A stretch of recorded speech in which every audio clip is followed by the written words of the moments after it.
Welcome back, folks, to the Get a Grip on Lighting podcast. The question I have for all you out there is, why is there so many female scientists in lighting, Greg? Holy macaroni. It's awesome. I don't know the answer to it, but I like it. I know, there's so many. We had the pleasure of speaking to Andrea Wilkerson from PNLL, that's Pacific Northwest National Laboratory. And lighting cues, man. Holy mackerel. Perfect term for it. We finally figured it out after I don't know how many podcasts now, but she summed it up. It's lighting cues, or we summed it up. I don't know how it comes out, but you'll find out in this show. Oh, yeah. You got to find out about the lighting cues. If you want a smart cell, if you want to be smart, you got to understand this concept. And you got to watch it evolve in the marketplace. Because this, to me, is the true application of the lighting science into human behavior. And I don't know if it's wellness is kind of put to the second part, and behavior is moved to the forefront. And I find that super interesting because, in a way, good behavior is wellness because there's just lighting cues. Just listen to this episode, folks. That's it. Just listen. I'm not going to try to explain it in the intro. But before we get there, we got to go back to the original, Energy Focus. That's energyfocus.com, ENERGYFOCUS.com. And they want to talk about their N-Focus lighting control system, Greg. Yeah, perfect application for what we talk about today in this podcast, but they have a lighting control platform that can definitely do all the cues you want. They have color selectability and dimming, but the unique part about this is you don't have to buy some big, nasty, expensive fixture and system. This is a tube. You put it in your existing fluorescent fixtures. You can make it all lighting control capable, human-centric, whatever you want to call it. Lighting cues, it'll do that for you. This system is affordable because you don't have to buy the fixture. You can use your existing fixtures and put it in, and unique. No one else has something like this. Another new item from Energy Focus, putting them over the top. The original. Energy Focus, super innovative company. Member of Nailed. And of course, if you're listening to this, guys, it all starts at Nailed. If you're a lighting distributor and you're interested in this podcast, join the conversation, man. And I don't mean just coming on the show. I'm talking about getting in Nailed and figuring it out with us. We're just the figureheads, dude. We're the guys in the front. A lot of smart guys in Nailed, way smarter than Greg and I. So go to energyfocus.com, go to nailed.org if you want to join. But for right now, Andrea Wilkerson on the Get a Grip on Lighting podcast. Welcome to the Get a Grip on Lighting podcast, Andrea. Thank you. Thank you for the invitation. I am very pleased to be here. Great to have you. Say hi to Greg Eric. Hey, Greg. Hi, thanks for coming on. I am a Kansas native, so in the vicinity of you. Yeah, we're getting close. Hey, I wanted to ask you a little bit. We've had people on before from your company, but give us your company and what you guys do. So Pacific Northwest National Laboratory is one of the Department of Energy national laboratories. There are many of them spread throughout the country. We just happen to be the main laboratory we work for happens to be in the state of Washington. And then the lighting team for Pacific Northwest National Laboratory happens to be located in Portland, Oregon. And we think about lighting all day. Our primary goal is to support the U.S. Department of Energy solid state lighting program, which you may be familiar with, obviously familiar with some of my colleagues. And, a lot of that focus initially was on just getting people to accept LEDs and, creating something that someone felt like they could install and trust. And, even several years ago, we realized like that's a train we can't even stop, the LED adoption. So it's I've been with about 7 years, and when I first started, I think an A lamp was still about $50. Yeah, And it's and it's I'll just sell you one of those. You want? So it's just exciting to see that like the average person, right, can now afford a to put LEDs in their home and to save energy and for it to make economic sense. And yes, not everyone's going to be putting in fancy smart tunable lighting, etc. Right? Or that's where you can get to your $50 price point really fast. But yeah, that's really our mission, and that's shifted a lot over time. In the beginning, it was a lot of Consumer Reports-esque work, right? So helping the industry gain confidence that this stuff even worked. You guys might remember the L Prize lamp. So that was a competition to develop a replacement for the incandescent A lamp, but with LED. And we're actually still testing that. It's still going strong, which is, again, pretty cool and a testament to the technology, I think, over time. For sure. Now, you said you support the U.S. Department of Energy solid-state lighting program. I know a little bit about it, but I assume the goal of it is to get people to convert to LED. Yeah. Is that right? And recently, Save energy.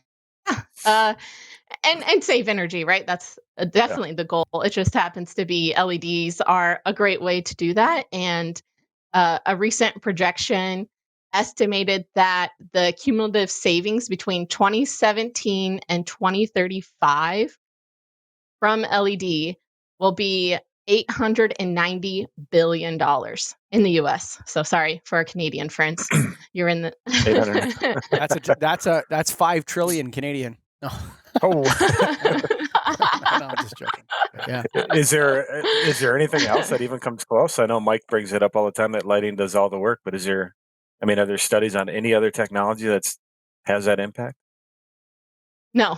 Nope. Yeah. I mean, Unbelievable. I don't think there's anything efficiency close. gains, all of the efficiency gains have been done by the lighting industry. Everything that anyone can talk to, and I'm a believer that it's time for producers of electricity to step up and make clean energy so that we can use as much of it as we want. So that's my position. It's been that way for we can only efficiency. We can't. Efficiency is a mitigation. It's not a solution to any problem. It's a mitigation. And if we want to solve our problems, what we need is clean electricity and as much of it as we want. It needs to be affordable. So there's my little beef. But yeah, lighting has done all the work it can do. There's some room left to continue down this path, but it's time for producers to step up and make clean energy. That's my opinion. Yeah, and that's why we're still around, right? Because there's still gains. There's still gains on even the technology side, and also controls. I've listened to many of your podcasts, and thank you. I know that you have had a lot of joy with controls, and and I it's something that the lighting industry has been trying to figure out for a long time. What is that value? And for a long time, that was energy. And we realize on the advanced lighting team and the solid state lighting program, that is not going to drive a lot of adoption anymore, right? Once you've taken, just by LED, you're getting a majority of your savings, and adding controls really is a difficult sell. I would assume you guys would know better than me because the payback's just not there. It's a trouble causer. Controls, they can introduce a lot of headaches in installation. And then if people try to flip it so that if you did the controls first and the LED after, everything is a great payback. But no one would ever do that. They would do the LED lighting system first, and then you look at controls and it's a 5 to 10 year payback realistically. So yes, we need a new story. Yeah, and I guess, speaking of new story, so the solid state lighting program, do you envision it? You said that's why you're still around. Do you envision that being around, and how long do you envision that being around? And is it going to be all focused on controls, or where are we going? I think there's going to be a heavy shift to controls, just because that's where a lot of the energy savings comes from. And I also think that's where a lot of the value lies as we look towards the future with building technology. So, recently I've been reading more sort of about the future of buildings, and we had a keynote speaker at the DOE lighting R&D workshop that was really looking at, hey, what is the future of buildings? And if you think about it, have we changed the basic process for building a building in 100 years? we finally just got rid of the incandescent lamp. Sometimes. and it still the gets put in. the process hasn't changed that much. Whereas you look at other industries, even, shipbuilding, obviously there's easy ones like taxis. There's a lot of improvements that have been made, but building costs more than they used to. And do we get more benefit?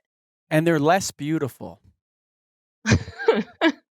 No, I'm serious when I say that. Yeah, no, I agree. Like one of the most intrinsically valuable things that a city can produce or a civilization can produce is beautiful architecture. It's the reason why people go to Europe. You're blown away. Like it's literally like for a kid that grows up in Toronto, that there's a 100-year-old building there, and you go to Paris or you go to somewhere in Germany or Rome. It's mind blowing, like the architecture, and it's beautiful, and the beauty has so much value to it to give to the society and give to the world.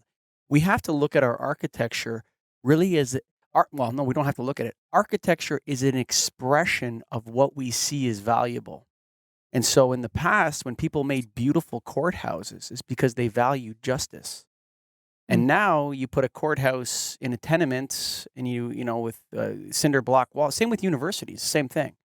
You go to like the old Queen's University, my university in Canada, or you go to Harvard, or you go to these Cambridge and Oxford and these places. The old architecture is beautiful because it was expressing an ideal. And I think we've lost that in a cost-conscious race to build things as quickly as possible in a nouveau aesthetic of architecture. We've lost that. Where's the soul, Andrea, in that? Yeah. So I'm off topic. I agree. And no, it's fine. I started out in architecture, so I can appreciate the direction that this is headed. And so again, I think, the point is that change is going to come to the building industry. And I would say the one thing that I had kind of overlooked is the pressure that there's going to be to reduce the cost. Because housing has become so unaffordable, buildings have become so unaffordable. And now there's technology and looking at, how technology has been adopted. You think of how long, it took for TVs to get adopted, the computers to get adopted, happened rather rapidly. Pokemon Go, right? Like now people can adopt things super fast. And so I think that it's just that shift hasn't happened with the building industry. And given our current environment where, we're looking at, when, we're thinking about when are we going back to the office, right? Our team, works in downtown Portland, Oregon, and a lot of people take public transit. And if we can't be that close to each other anyway, and a lot of our work we do on the computer, if, again, because we can't travel, I spend a lot of time traveling, but it's like, what does the future look like? And I think it will cause people to think about buildings in a new way and what is the value of those. But again, this access to data, I think, is huge, and that's something that's really been missing. I know you guys have talked in the past about a recent podcast you had. I think it was the Gift of Controls podcast. You were talking about tunable lighting. And that's what I spend a lot of my time focused on. Is realistic settings is what we call it. It used to be known as Gateway. And one of the first Gateway projects was actually in Minnesota on the I-35 bridge. Just initially, hey, do LEDs even work? Can we, put them on a bridge and will they last? To shifting to, okay, what's next for LED and just also lighting systems in general? And how do these controls work? What actually other added value can we get from the controls beyond energy savings? And so something we've been focused on is, one, do people even like tunable lighting, right? So Good question. We're told that people like it. No, it's a white tower. Yeah, no, seriously. The sales sheet from the manufacturer says everybody wants it, but the evidence on the ground, I'm not sure if it's there. I'm not sure the demand's there. Tell me more. Yeah, and so we have had a chance to, in a couple healthcare projects, look more closely at tunable lighting and actually at the level of understanding every time a button is pressed. We get that information from the control system. What does it tell you? So, in the case of NICU, there's a lot. That's a hard question to quickly answer. What does it tell you? Take your time. Take your time. But some of our questions that really never get answered is, do you even need zones, right? How many zones do you need in a patient room? Do people actually dim? A lot of times we don't have that data. Is dimming valuable? What are the nurses using during the day? What are they using at night? In the case of this NICU, it was an programmed scene. So it started out warm. It turned on at 7. Started out warm, faded to cooler at 7:30, a cooler color temperature, and then again faded back to warm in the evening between 7 and 9, and then turned off. So who set as long that? as no one who set that timing and what time of day and what color and all that?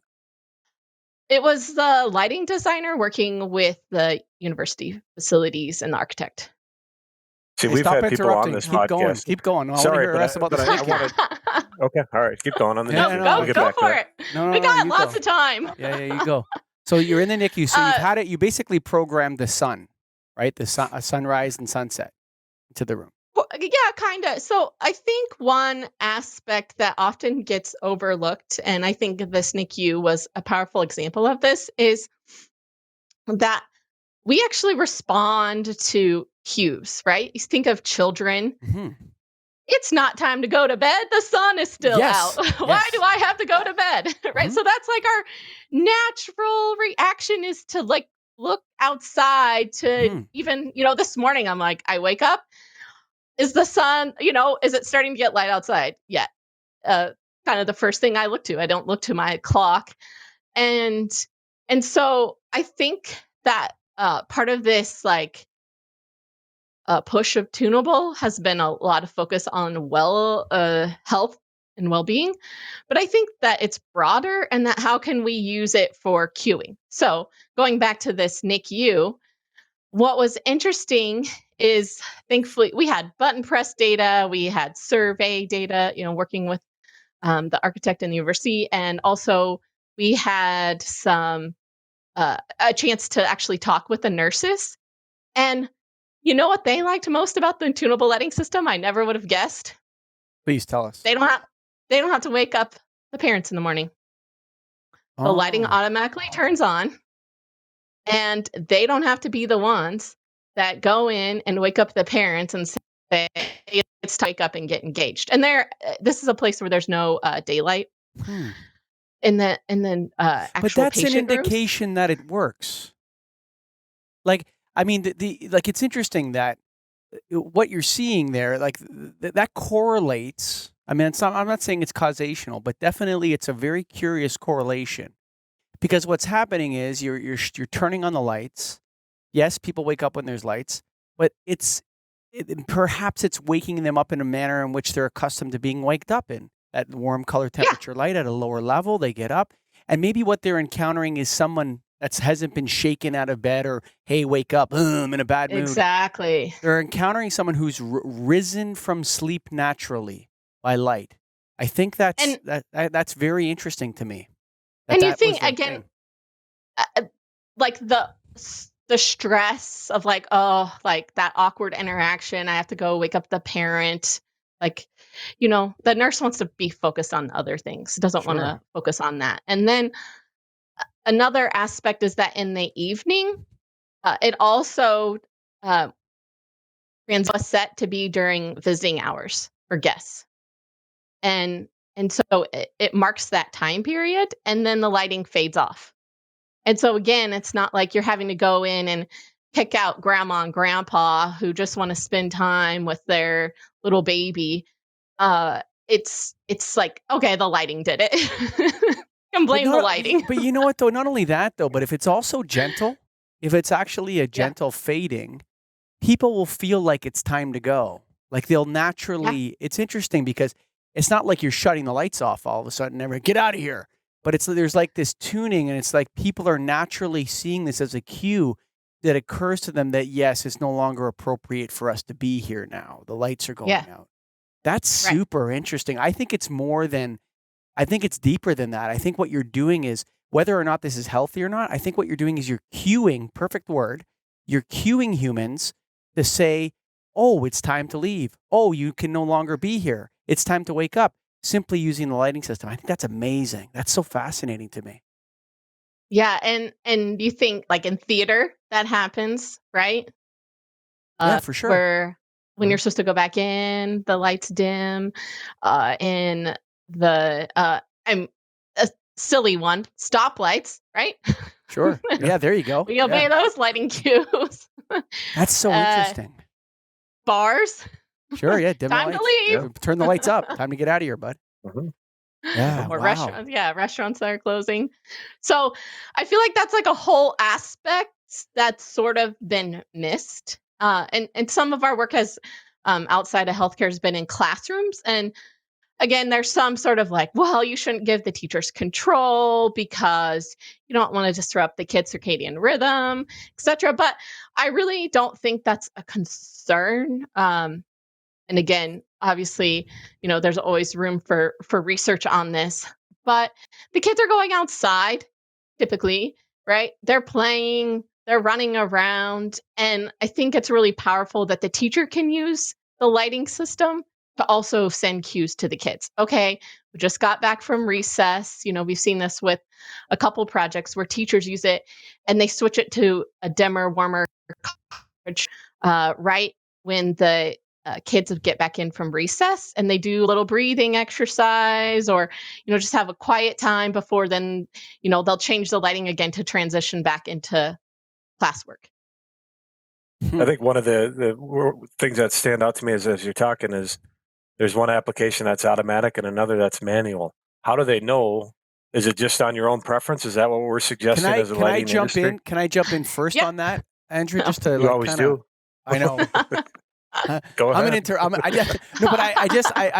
kind of have the same question, but there's two tracks here, and they seem to be not aligned, and that is the circadian with the controls.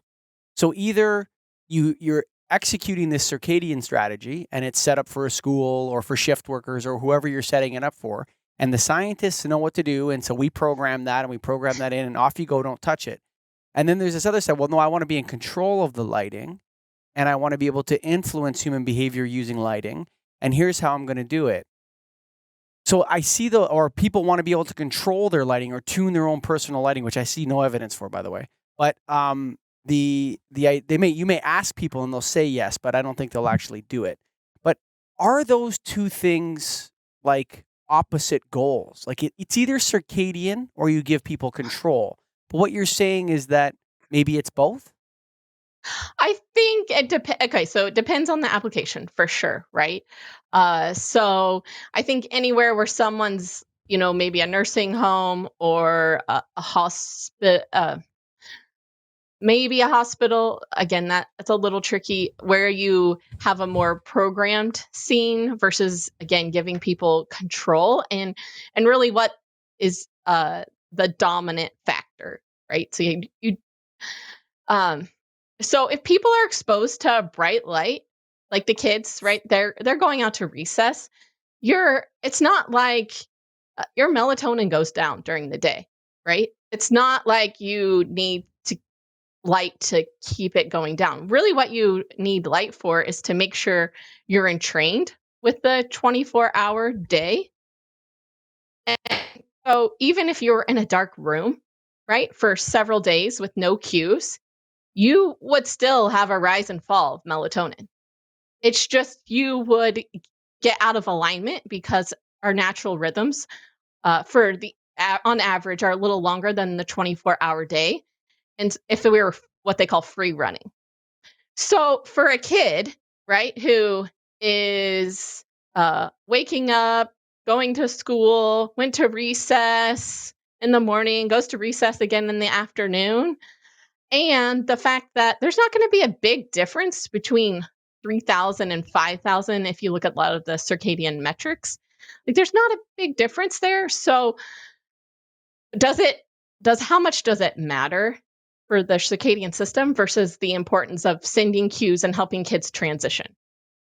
And so is it worth giving the teacher control? And I think, I'm not saying I have the answers. I think that's going to continue to be something that people have to make a decision on. I guess I would just say that I think lighting gets a lot of credit. It's not for entraining us. And yes, it's an important part of it. But simply I've heard some researchers say simply having your bathroom lights on when you're brushing your teeth in the morning, right? You're getting that light exposure. And you're helping keep your circadian system in sync with that 24-hour day. And the research is still out there with, can we get improvement? So can we affect alertness, right? Mm-hmm. And can we affect other things during the day? Can we affect productivity? But again, that's still to be determined. And I think, there's a lot of concerns, I would say, by some working in offices on both sides, right? Like I already feel like I work hard enough. I don't want my company making me more alert all day. I'm exhausted when I go home because I've been working and in this intense environment all day. And other people are like, why aren't my employers giving me circadian lighting? Again, because they're reading these things online and grow concerned. So I think there's just going to continue to be a lot of need for education around this. But again, that's where I see the cueing idea has sort of just gotten left behind. Even, there's some research done on social cues. And some of this work was done by actually Al Louie was one of the first researchers. He was actually the lead author on the paper in 1970 showing that light suppresses melatonin. So that's another thing. It's not like this is new just because we discovered, and named this intrinsically photosensitive retinal ganglion cell in 2001.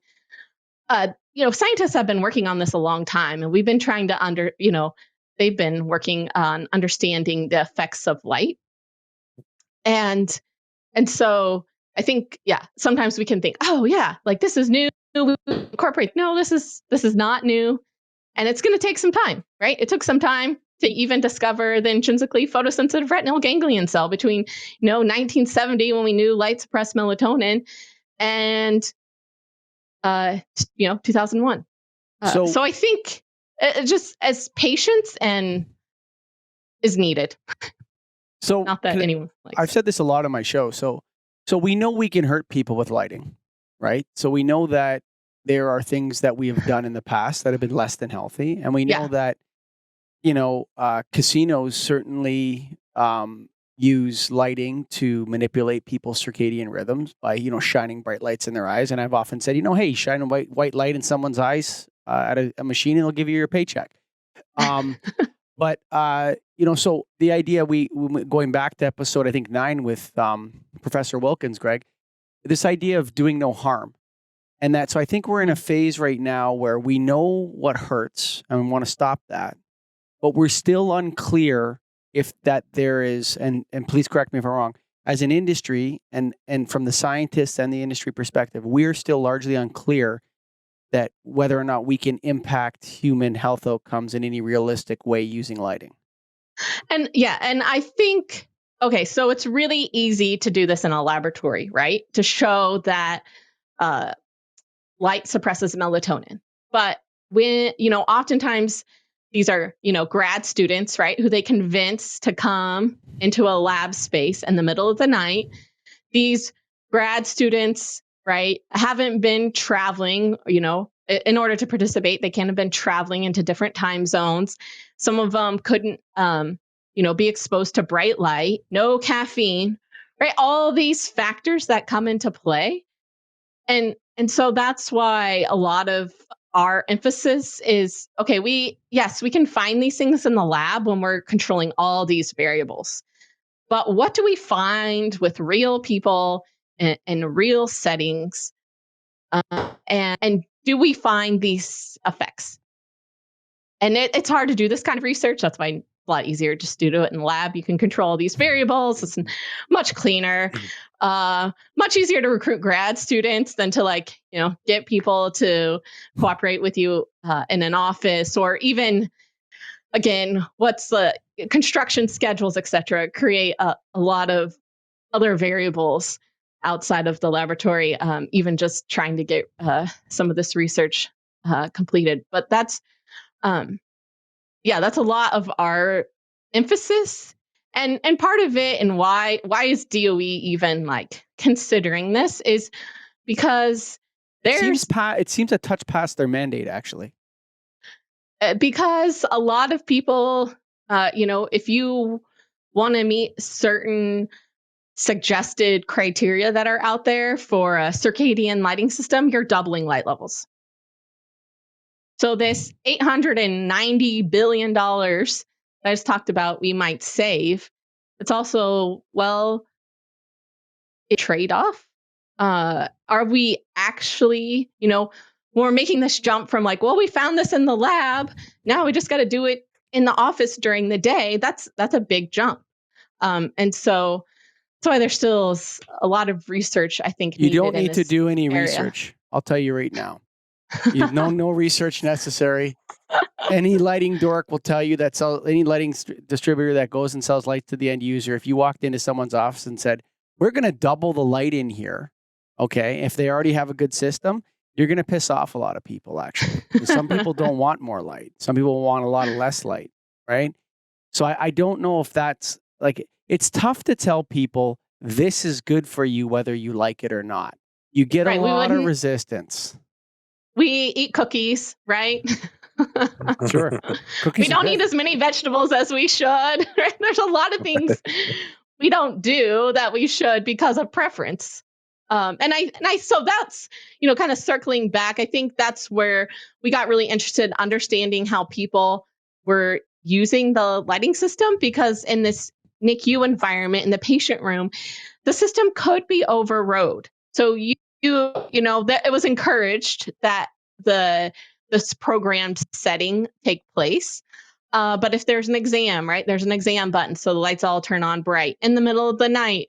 They're not gonna they're gonna need some light. So what they're gonna be turning on lights. What lights are they turning on in the middle of the night? And what was interesting from the data, and something I think about is what other ways can we use this data? How can we optimize systems using this data? So we think about all these recommendations that come out, from the IES or other organizations suggesting this is how you should design your lighting system. There's often not a lot of data. They just gather some experts together who make a decision. People who design classrooms. Okay, this is the amount of light needed, but where's the data that's helping drive those decisions? And so that's something we've also really been focused on in these realistic settings, is okay, how are the teachers using a tunable lighting system? How are the nurses using this tunable lighting system? And you also start to see there's a way that they could actually override the color temperature that really wasn't advertised in the NICU. But we saw this in the data and we're like, And so we, when we had a chance to talk with the nurses, we're like, why was someone setting the lights middle of the day to a warmer color temperature? They're like, oh, because the dad had PTSD and he really didn't like the bright, cooler color temperature. He didn't like the 5,000 Kelvin. And so I think that's where we have to be really careful with being super prescriptive, because we're all so different. Some people might exercise in the morning and they went for a run, right? They got exposure, their melatonin's likely suppressed, or someone goes for a run in the afternoon, or there's aging eyes, so you have to take into account, how much light is actually, getting to the back of the eye, depending on age. And that's, so I think that the benefit of tunable lighting systems that offers a lot of flexibility that you didn't have before. Is there such thing as circadian-friendly lighting?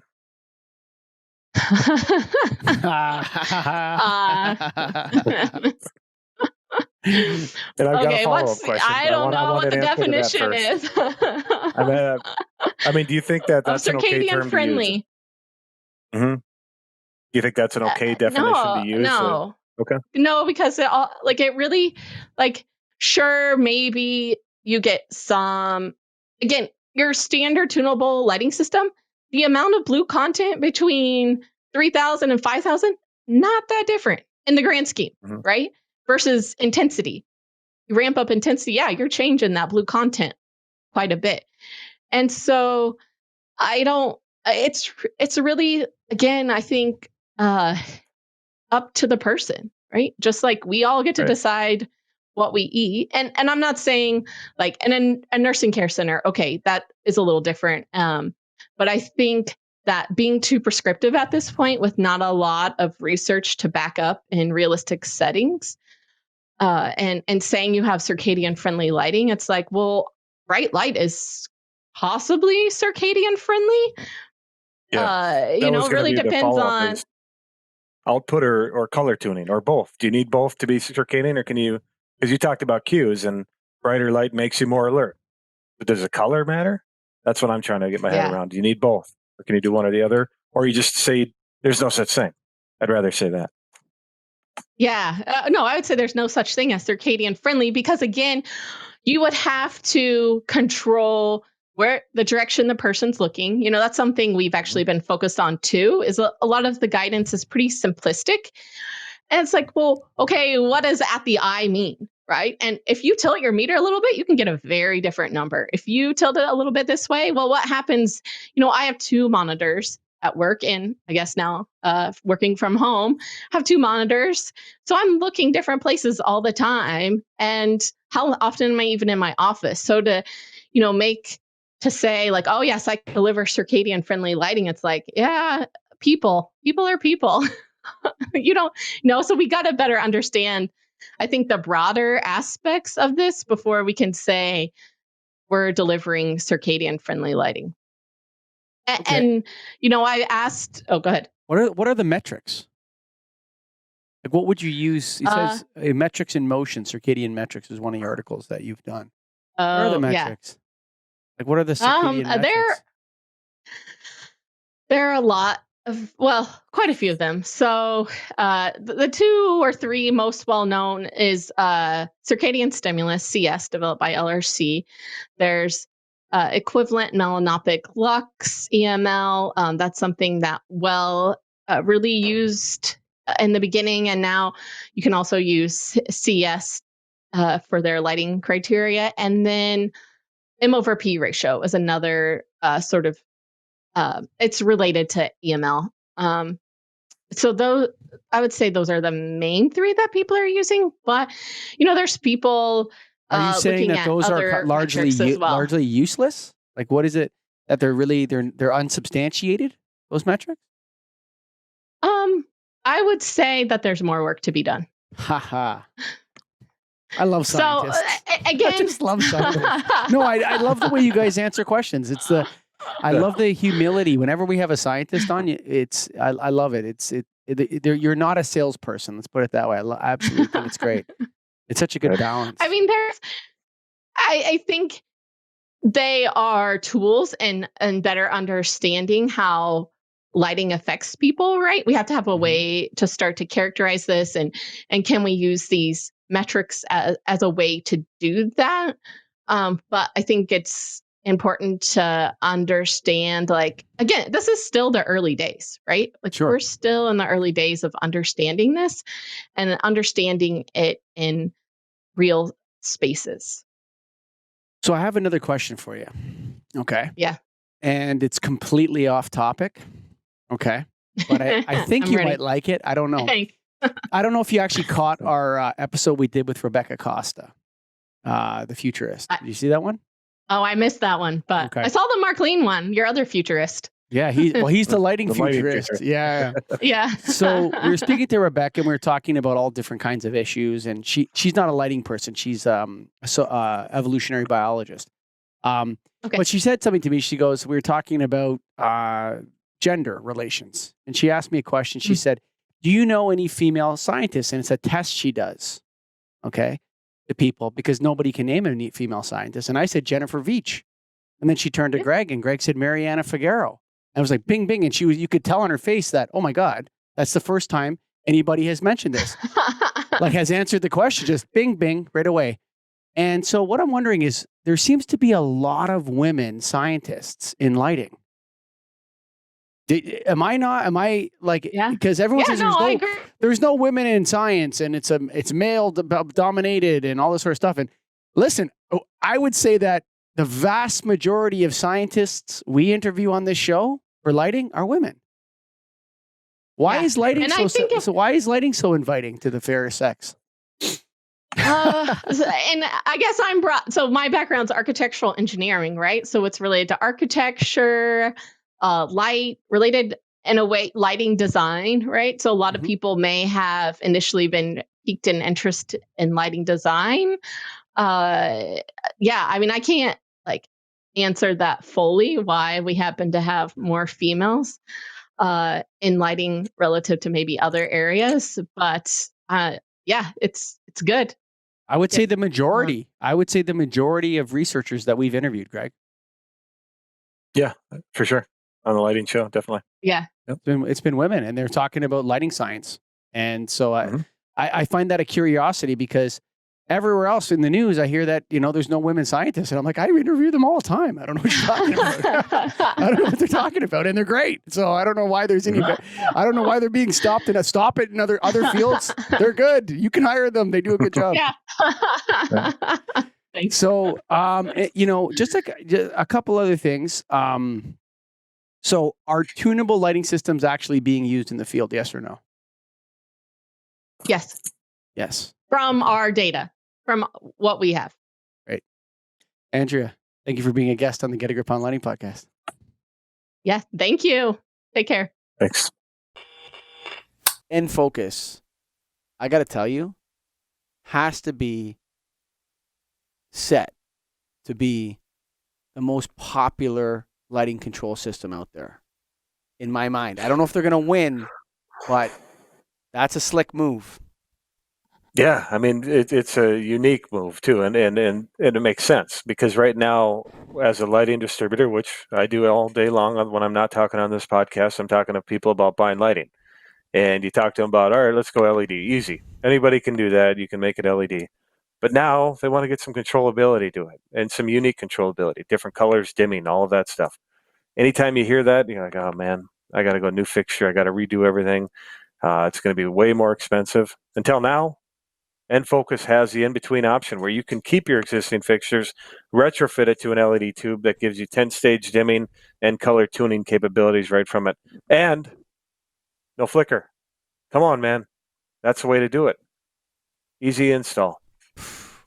Man, I mean, that's set. If you want to offer your customers lighting control right now, and if you just listen to this podcast about lighting cues, you got to check out N-Focus from Energy Focus, man. You have to. It's irresponsible not to, folks. So go to energyfocus.com. And, of course, the National Association of Innovative Lighting Distributors, where it all started, folks. That's right. NAILD.org. And Andrea Wilkerson, Greg, what an honor. I love that I know what to call it now, lighting cues. Ooh. I finally get it. It makes so much more sense to me. It really does. And I loved the way that the behavior, that the nurses are reporting that there's less friction. They don't have to wake people up. They don't have to tell them it's time to leave. Like, that's awesome. So beautiful, dude. That's so healthy. Yeah, and you can't define it in terms of a payback or get that out of your head on this. That's something that just makes people better at what they feel better. Want to be at work, want to do things like that. That is going to make their productivity better. Everything about it. Awesome. Standing in a hospital room and you're visiting your grandma, or hopefully we can do that again. But you're there and the lights start to dim a little bit. You start to feel like it's time to go. Grandma, I love you, whatever. Instead of, hey, it's time to go home now. Excuse me, visiting hours are over. Like, it's just so beautiful, dude. I love things that reduce conflict. It's such a wonderful gift. Conflict is so unhealthy. So unhealthy. And anything that can reduce conflict by making things flow smoothly and naturally, to cue people to be, this is not surveillance. This is not contact tracing. This is just saying, hey, maybe just, in the back of your mind, maybe it's time to go home now. Maybe it's time to wake up. Beautiful. Absolutely beautiful. So folks, you can get it done with Energy Focus, Zen Focus. But either way, this is such a beautiful podcast, and we thank Andrea Wilkerson for sharing her knowledge and her time with us. What an honor.